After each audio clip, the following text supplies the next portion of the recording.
Hi everyone, and welcome to Cat Scratch Kitchen. It's time to get creative in the kitchen. Today we're going to make our own homemade versions of Keebler's Pecan Sandies. Around since their introduction in 1965, they're still one of my favorites. Shortbread cookies packed with crunchy pecans with a rich and crispy texture. With a toasty pecan flavor, they practically melt in your mouth. Sound good? Well, grab your apron and let's get started.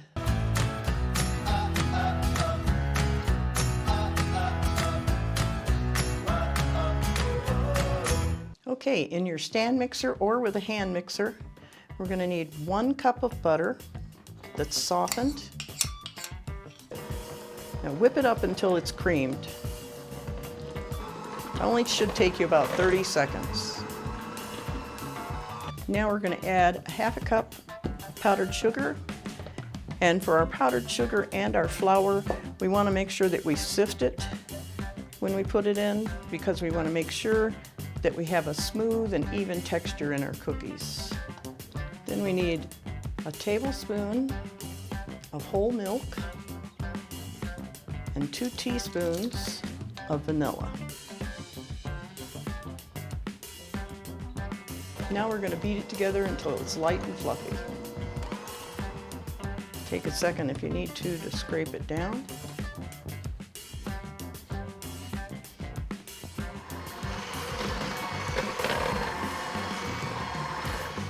Now we're going to add our flour, and once again we want to make sure we sift it. Now we want to mix it at the lowest speed, just so that everything is combined.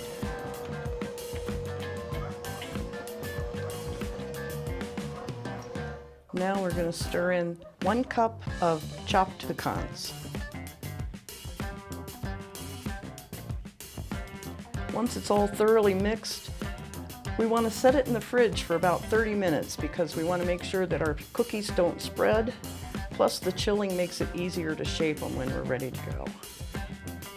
Now that our cookie dough has chilled, we want to go ahead and preheat your oven to 325, and we'll get started rolling our cookie dough. We need about 1-inch balls, and you want to place them about 2 inches apart.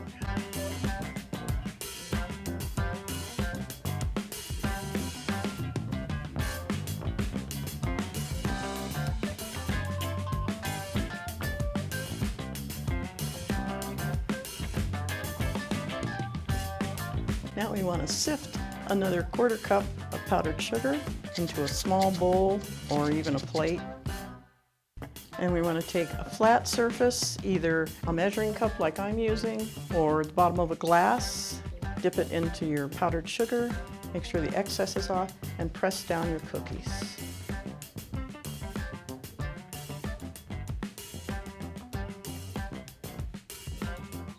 Now they're ready to put in the oven for about 13 to 15 minutes. You want to keep an eye on them because you only want to cook them until it just starts to turn brown around the edges. When they come out, they're nice and light, just barely golden, and they have a really crisp, tender texture. With hot coffee, tea, or a glass of milk, they're the perfect accompaniment. Thanks for joining us in the kitchen today. I hope you enjoyed this recipe, and now you can make your own copycat of Keebler Pecan Sandies that taste just like the real thing. If you have suggestions for other dishes or copycats you'd like to see, just let me know in the comments. As always, this recipe is just below the like button, as well as a link so that you can print it out. Please take a second to subscribe and come back next week for another delicious recipe. Until then, have fun in the kitchen.